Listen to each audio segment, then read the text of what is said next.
aleluia, aleluia, aleluia, aleluia, aleluia, aleluia, aleluia, aleluia, aleluia, aleluia. Jesus Cristo, sendo rico, se fez pobre por amor,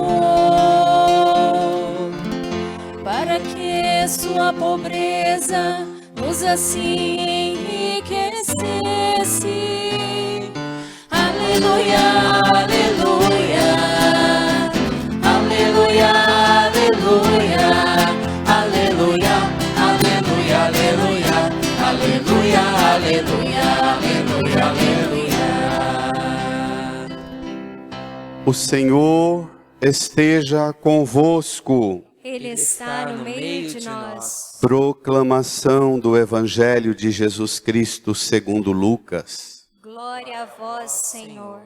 Naquele tempo, dizia Jesus a seus discípulos: quem é fiel nas pequenas coisas, também é fiel nas grandes. E quem é injusto nas pequenas, também é injusto nas grandes. Por isso, se vós não sois fiéis no uso do dinheiro injusto, quem vos confiará o verdadeiro bem? E se não sois fiéis no que é dos outros, quem vos dará aquilo que é vosso? Ninguém pode servir a dois senhores, porque ou odiará um e amará o outro, ou se apegará a um e desprezará o outro. Vós não podeis servir a Deus e ao dinheiro. Vós não podeis servir a Deus e ao dinheiro. Palavra da salvação. Glória a vós, Senhor. Aleluia, aleluia, aleluia, aleluia, aleluia, aleluia, aleluia, aleluia, aleluia, aleluia, aleluia. Num silêncio, rezemos em nosso íntimo, pedindo ao Espírito Santo o discernimento necessário para compreender tudo que essa palavra hoje nos revela. Rezemos.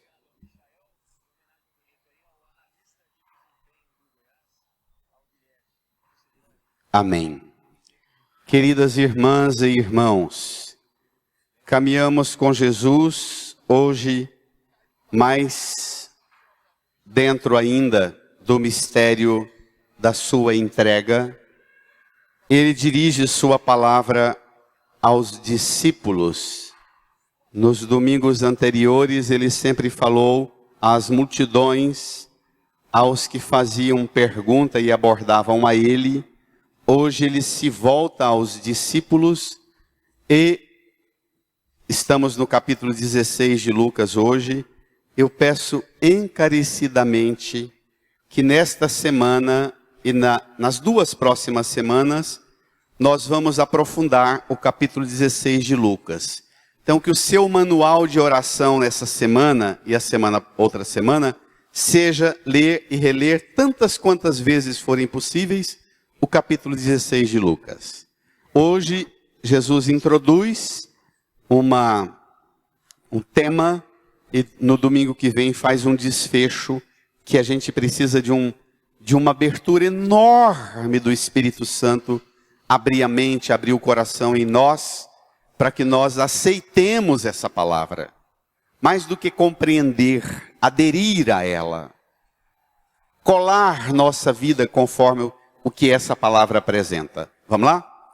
Número 9 do seu folheto, capítulo 16 de Lucas, verso 10 a 13. Como eu disse, é Jesus falando aos discípulos, depois de um longo processo falando com multidão e com alguns que o abordavam. Ele dirige assim a palavra, vamos lá?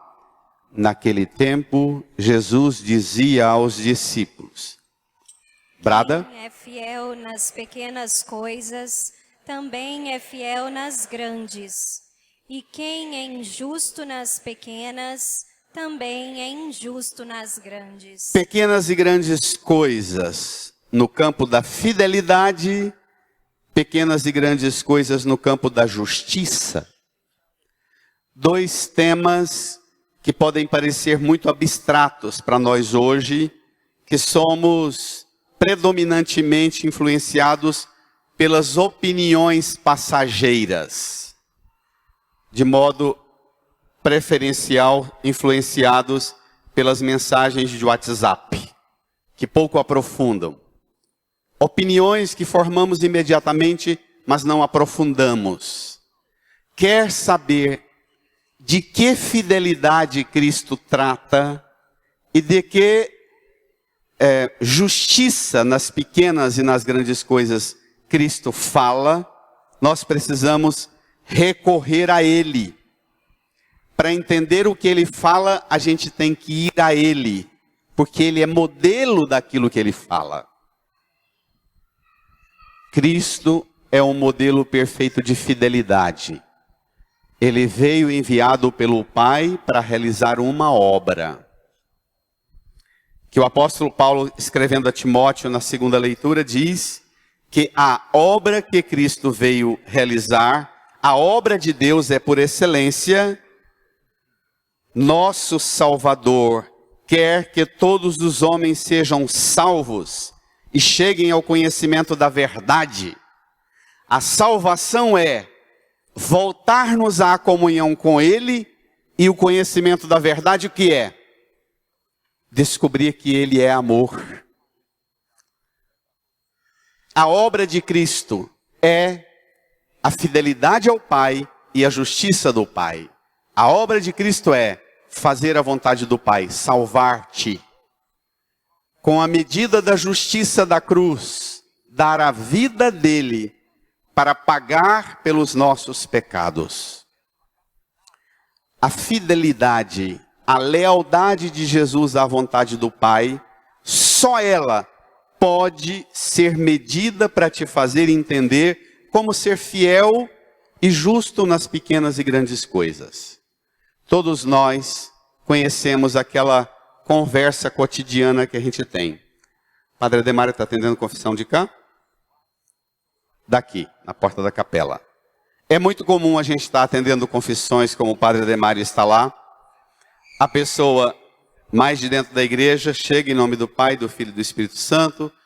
Ah, padre, coisa de sempre, os pecadinhos normais, os pecadinhos, aquelas dificuldadezinhas. Aí o padre pergunta, o que você chama de pecadinho? Me dê exemplo. Aí a pessoa fala. Aí, na medida que ela fala, aliviada, porque não matou, não roubou, não fez um trem daqueles, aí você pergunta, o que tem tornado você infeliz, causado desencontro na sua vida, na relação com Deus e com a sua família? Aí ela já começa a chorar. Aí ela fala. Aí você diz, aquilo que você chamou de pecadinho, de sempre comum, aquilo é uma porçãozinha de fermento que você põe em 3 medidas de farinha e que leveda toda a massa. Portanto, para o primado da ética cristã não existe dinho, pecadinho, não existe injustiçazinha. Pecado é tudo aquilo que se opõe a Deus. O modelo de entender o que é não existir pecadinho é olhar para Cristo. Existe alguma possibilidade de alguém investigar a vida de Cristo e descobrir algum pecadinho que ele cometeu? Jamais. Não há em Cristo fissura absolutamente nenhuma de erro, de fraqueza. E ele propõe que nós sejamos assim, na fidelidade e na justiça. Alguém ainda pode dizer, ainda está abstrato. Vamos lá? Agora, ele vai descendo o nível para te fazer compreender e descer para a sua vida essa palavra que ele oferece. Por isso, Se vós não sois fiéis no uso do dinheiro injusto, quem vos confiará o verdadeiro bem? tá bom, o que é ser justo nas pequenas e grandes coisas? Eu recebi uma tarefa, lidar com um bem que é de origem injusta. Meu marido, meu pai, minha mãe, meu esposo fez coisa errada. Meu patrão fez coisa errada. Eu tenho que transformar aquela coisa errada que ele fez, que ela fez, em justiça. Cristo capacita você, qualifica você, para que você consiga pegar aquilo que vem de origem injusta e transformar em saudável e justa diante de Deus. Cristo capacita e qualifica. Por isso ele diz que se você não é fiel no uso do dinheiro injusto, quem vai te confiar o verdadeiro bem? Às vezes a gente escuta pessoas que caiu na corrupção do trabalho. Sempre que a gente fala corrupção, a gente só pensa nos políticos grandões. Mas existe uma corrupçãozinha no cotidiano de tudo que a gente faz, não tem? E as pessoas dizem, não, padre, eu fiz coisa errada, mas o senhor não tem noção do como é que era o meu patrão, a empresa que eu trabalhava. Lá é que o trem era grande. Eu fiz porque o ambiente era assim. E Jesus está dizendo, olha, se você entrou num ambiente que era assim, você precisa ser fiel, transformar aquilo que é de origem injusta em algo tratado e cuidado como um bem verdadeiro, senão você não vai ter acesso ao verdadeiro bem, por princípio natural do que Deus perscruta a sua alma e te conhece. Mas ele desce ainda mais. Versículo 12. Leia. E se não sois fiéis no que é dos outros, quem vos dará aquilo que é vosso? Outra desculpa. Nós, brasileiros, temos orgulho de falar que nós somos o povo do jeitinho. Para tudo a gente dá um jeitinho. E essa característica nossa tem mais uma liberalidade para que nós sejamos sempre picaretas, trapaceiros, por identidade cultural, do que por inteligência. Porque se fosse verdade que nós damos para tudo um jeitinho, nós não teríamos os índices de 62 mil estupros no Brasil em 2018. Caminhando para 70 mil mortes no trânsito. Para 60 mil mortes violentas. Não é verdade que para tudo nós damos um jeitinho, não. Existe uma realidade perversa. Uma menina de 8 anos numa Kombi é atingida por uma bala de fuzil pelas costas. E a gente diz, não, mas é um jeito que está dando na violência. Nós vamos nos submetendo a uma ordem de desordem. E nós achamos que somos espertos, sábios, inteligentes, porque nós damos um jeitinho. Nós damos um jeitinho quando é para resolver coisas imediatas para nós. Nós precisamos dar jeitinho para que tudo fique bom para todos. Se você não é fiel no que é dos outros, ninguém vai te dar aquilo que é seu. Se nossa ética e o primado da ética não rege nossa vida para promover o bem para o outro, nós não vamos ter acesso ao que é nosso. E não vamos mesmo.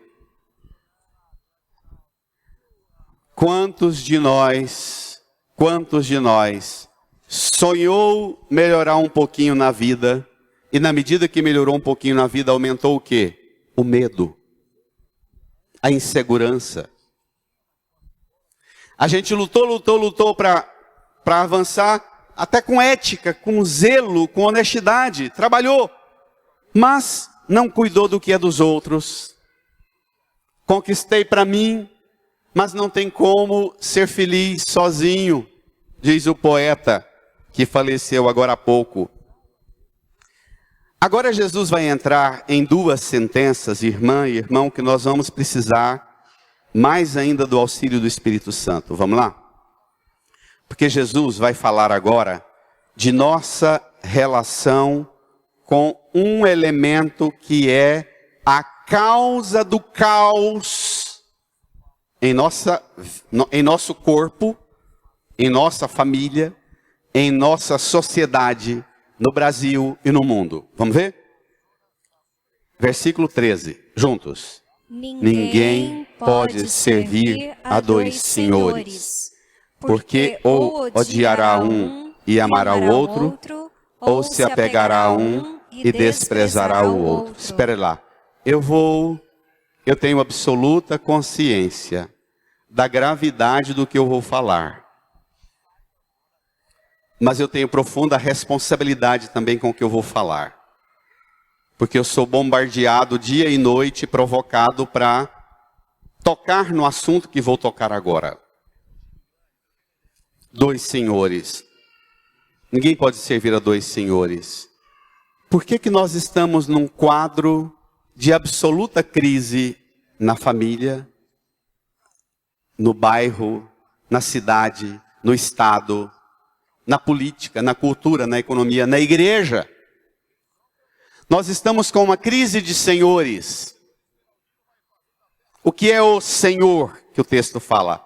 Referência. Nós estamos num dos mais frágeis momentos da história com crise de modelo de referência.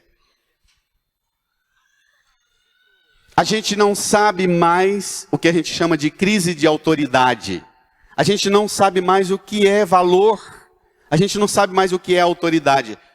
As redes sociais, e particularmente o anonimato das redes sociais, deu a todo mundo um poder de pólvora, em que a gente explode tudo, embora a gente não se ponha na cara. Os comentários mais violentos nas notícias que aparecem nos sites de notícia são de perfis anônimos ou falsos. A opinião da pessoa é absurdamente violenta, mas procede de uma pessoa que nem cara tem, nem identidade tem. Nós vivemos uma crise enorme de autoridade. E autoridade que passa por todos os níveis, passa por todos os campos, a autoridade nossa sobre o nosso próprio corpo. Nós chegamos a um ponto, minha gente, que caminhamos para 50% dos lares brasileiros, onde a autoridade é só da mulher, porque são lares de casais separados e a mulher ficou com cuidado dos filhos e o pai é um ausente, e quando convive com o filho é para dar tudo. Crise de autoridade. Crise de autoridade com o papel do pai, da mãe, da esposa, do esposo. Crise de autoridade com relação à compreensão de quem eu sou. Imagine a gente chegar ao ponto de permitir que se discuta a autoridade de uma criança sobre o corpo dela. Com 4, 5, 8 anos, a menina quer ser menino, o menino quer ser menina e é normal. Isso é crise de autoridade.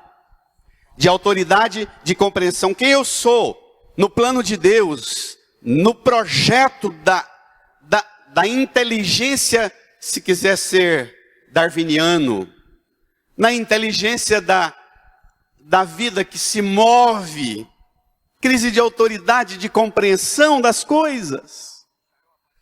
Essa crise de autoridade sobre o próprio corpo, dentro da casa, com a ausência do papel e da função de pai, mãe, esposa, esposo, filho, ela chegou na política, ela chegou na economia, ela chegou nos partidos políticos, ela chegou nos sindicatos, ela chegou na igreja.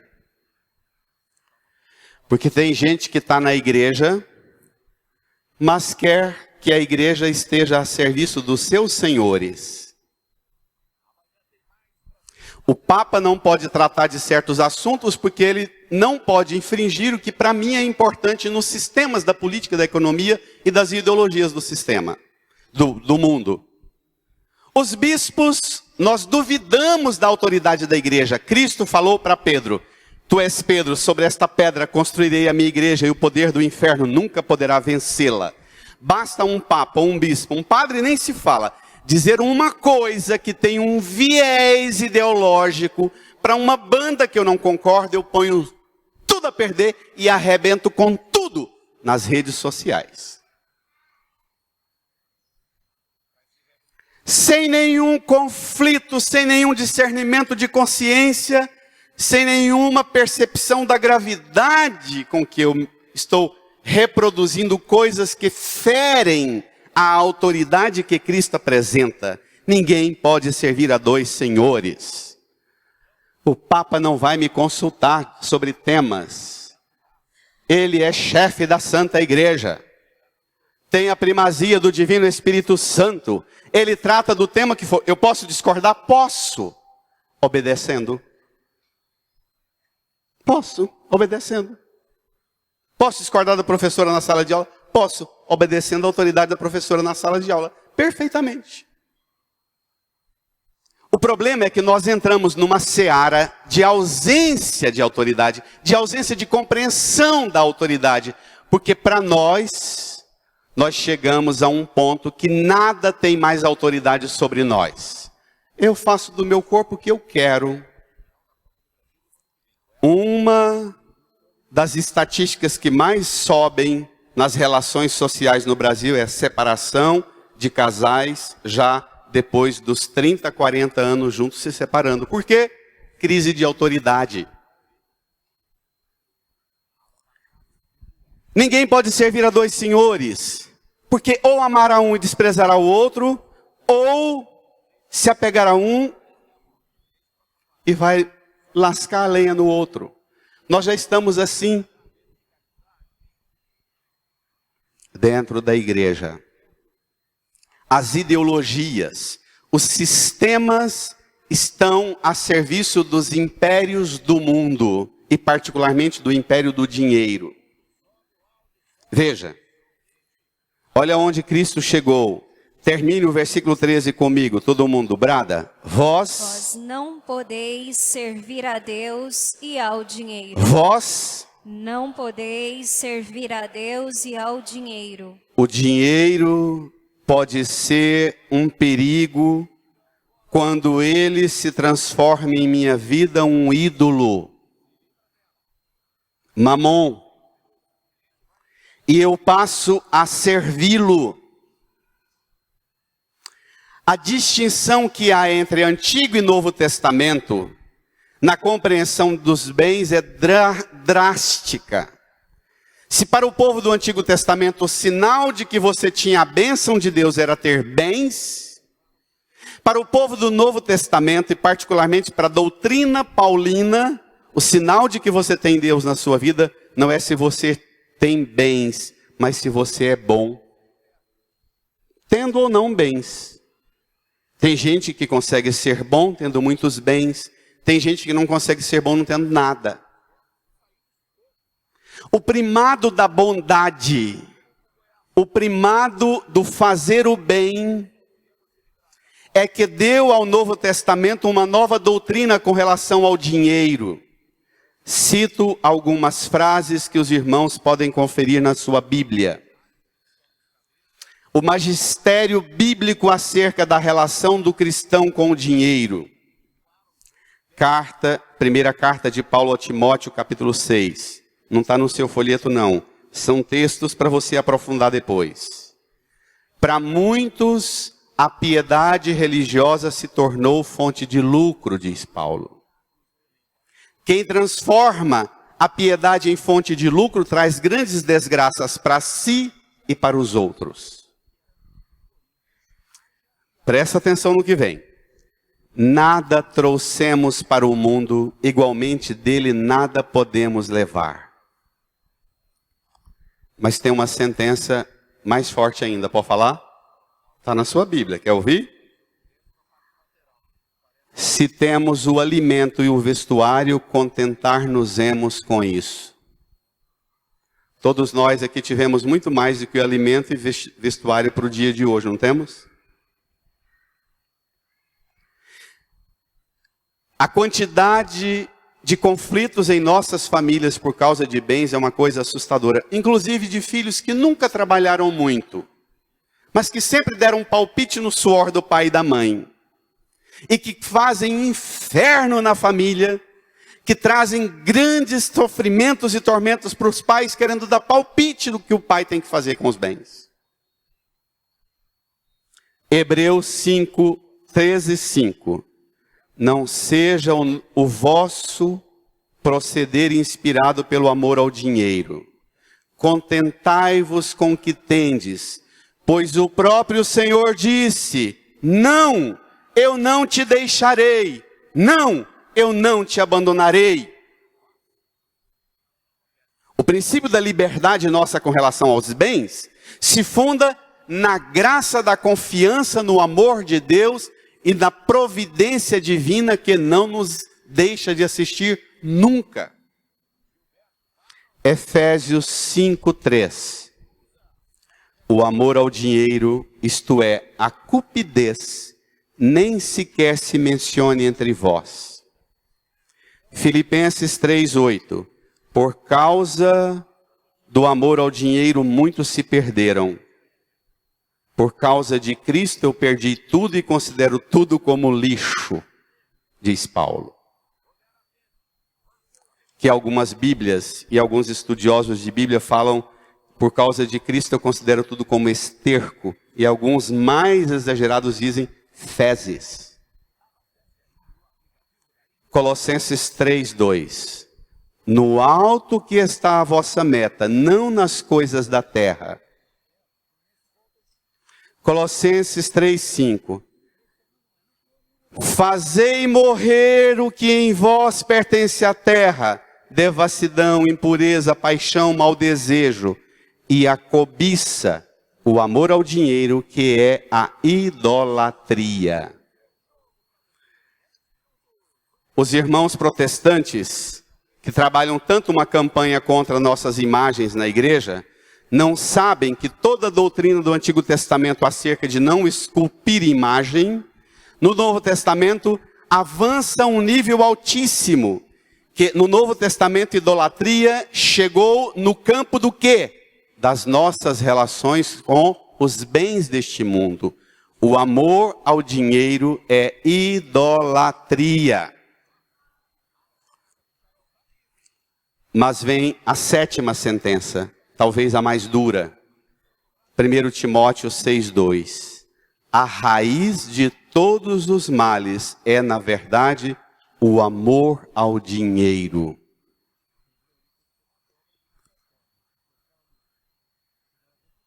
E aí, a gente pensa que os bispos, que o Papa, não podem tratar de temas ideológicos que nós achamos que não devem. E nós rompemos com a igreja e dizemos até que o Papa não é Papa. Minha gente, tem um movimento no mundo que chama os sedevacantistas, que consideram que nos últimos quase 60 anos não tem nenhum Papa que é Papa. Porque não falam o que eles se agradam em ouvir.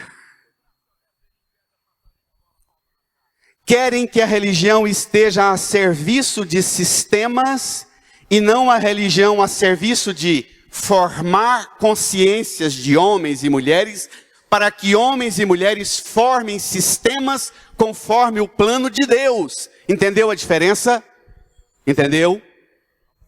Não tem tema que a igreja tenha que dizer que ela não entra, ela tem que entrar em todos os temas, para formar a nossa consciência, para que nós organizemos o mundo. Pega comigo, profeta Amós na primeira leitura. Século 8º antes de Cristo. Amós, o profeta da linhagem dos mais briguentos profetas do Antigo Testamento.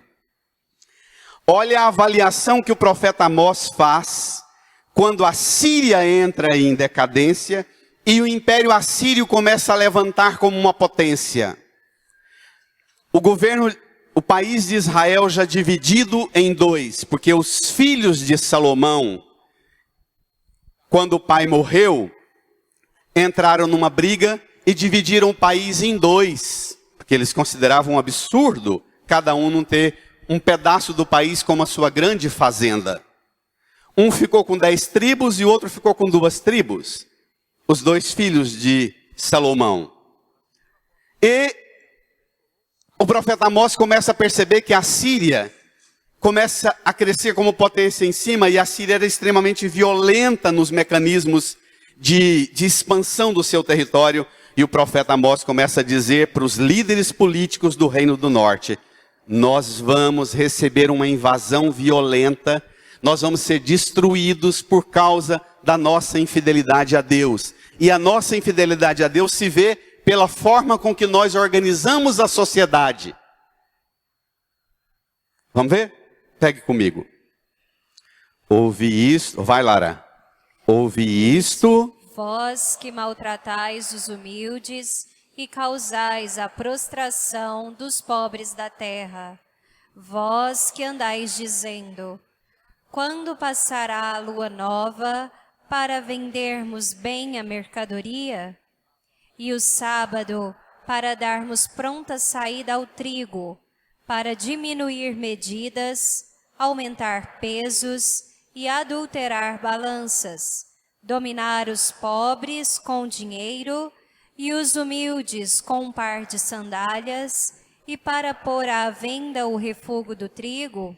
Quando no Brasil começou a ter eleição, nós éramos meninos pobres e a gente via as famílias que ganhavam cesta básica levar aquele arroz e aquele feijão que não cozinhávamos nunca. Lembra daquilo?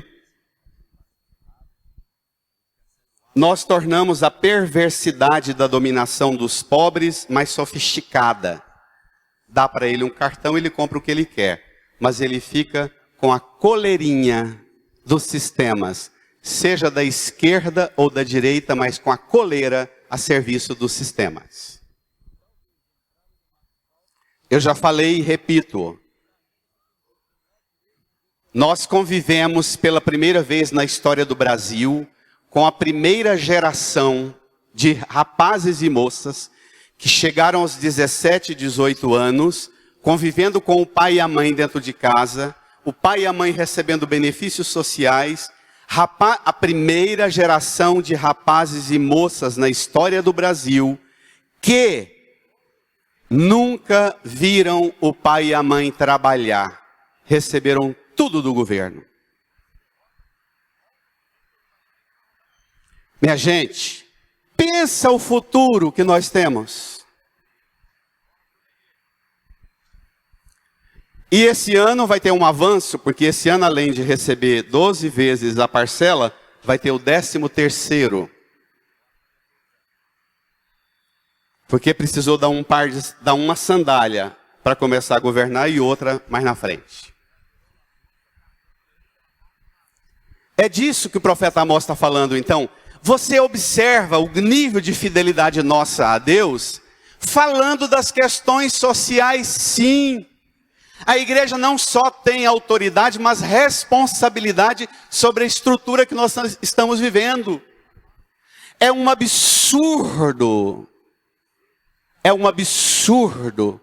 que nós tenhamos hospitais de excelência em Goiás e em 2 anos já passou por 4, 5 OS e todas entram lá dentro e roubam, saem sem prestar conta e entram em processo para outra OS pegar a gestão do hospital público. Não está acontecendo isso? Nós precisamos sair da celebração.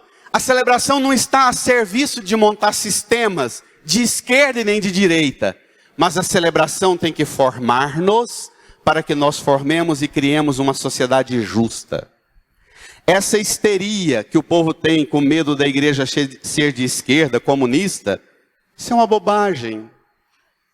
A melhor maneira de combater o comunismo e o marxismo é a eficiência das políticas liberais, da economia liberal.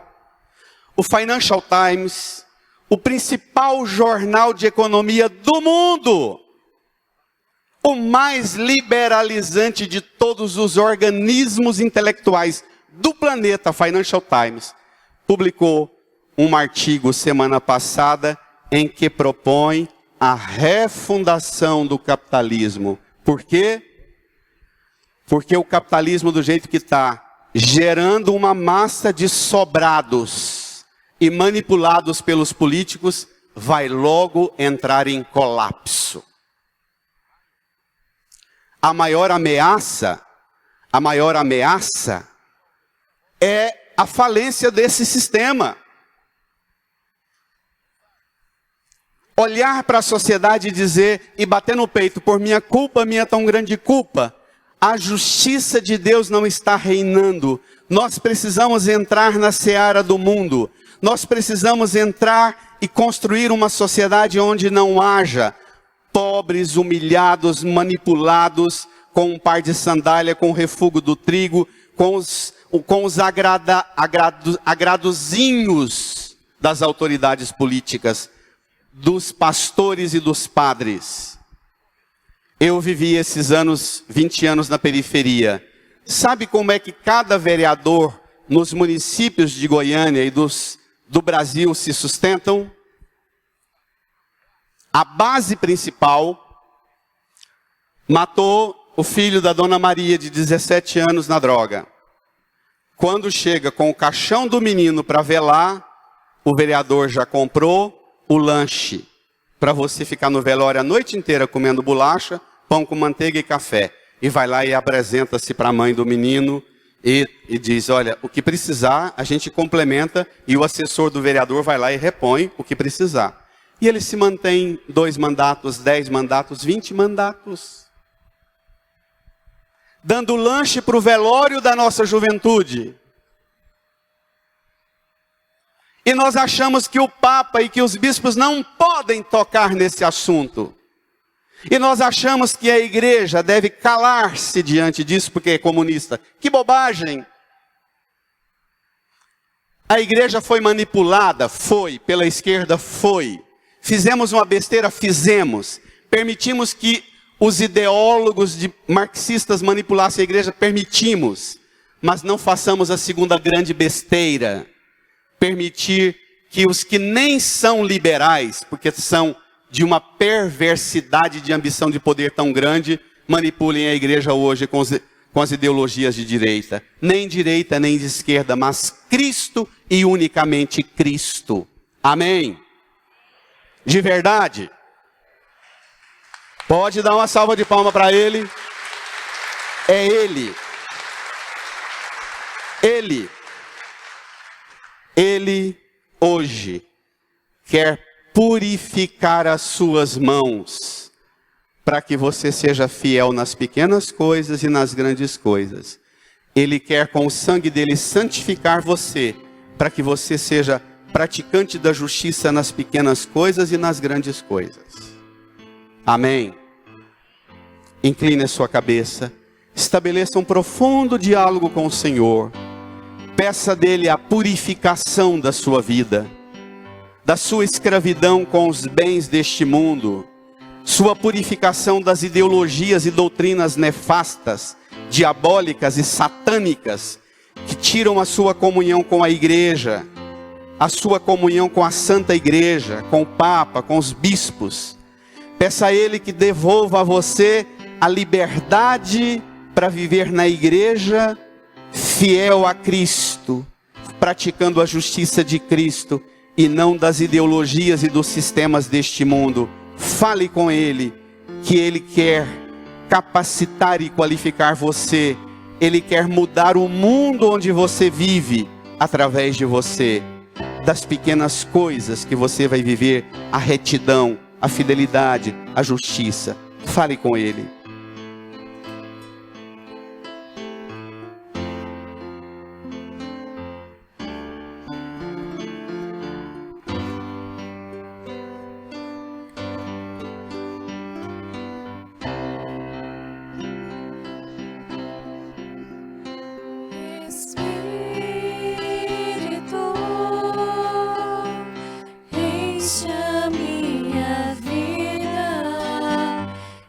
Enche-me com teu poder, pois de ti eu quero ser.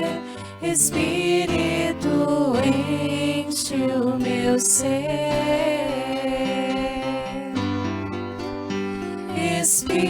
Espírito, enche a minha vida, enche-me com teu poder, pois de ti eu quero ser. Espírito, enche o meu ser.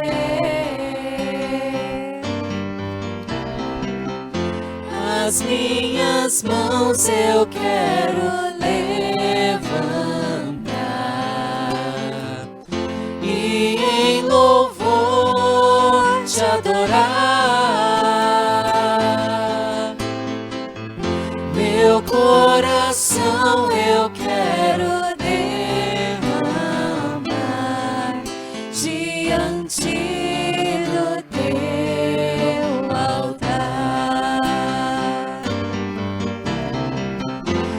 As minhas mãos eu quero levantar e em louvor te adorar. Meu coração eu quero derramar diante do teu altar. Espírito, enche a minha vida. Espírito, enche a minha vida, enche-me com teu poder, pois de ti eu quero ser. Espírito, enche o meu ser.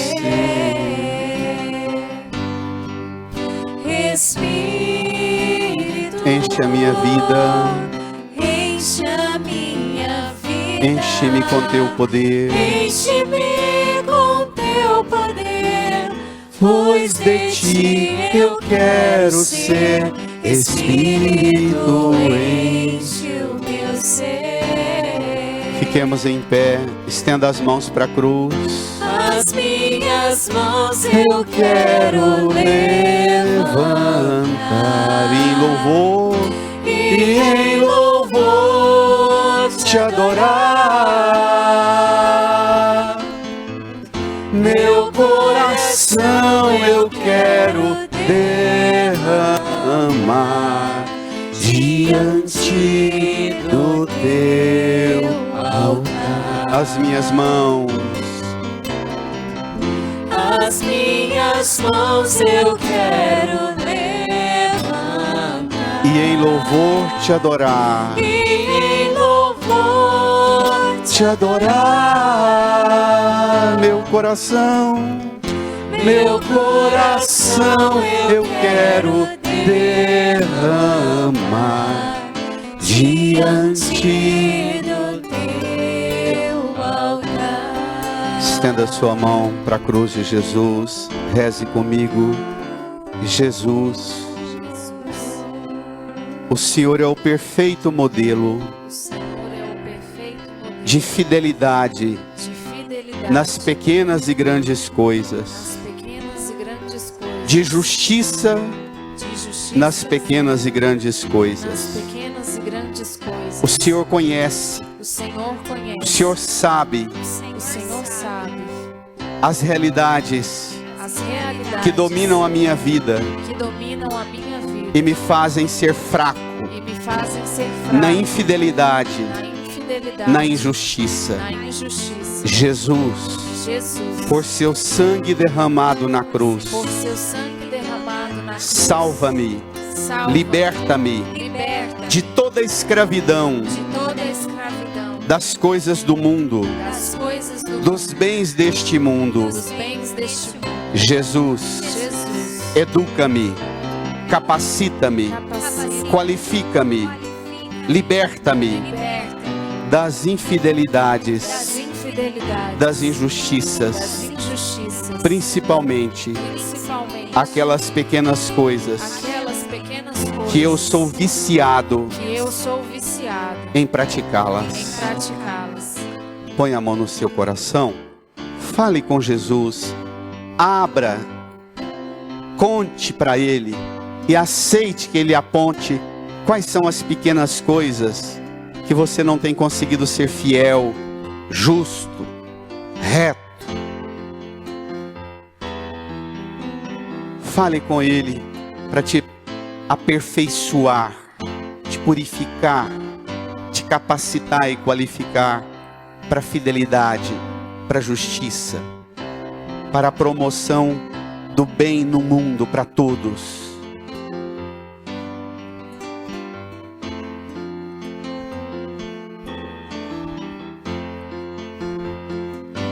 E agradeça a Jesus todo o bem que você vai fazer, retomar hoje, amanhã, no seu trabalho, na sua família, na escola. Agradeça a Jesus as pequenas coisas que você vai consagrar a Ele, fazendo de uma maneira correta, reta, zelosa, justa. Agradeça a Ele.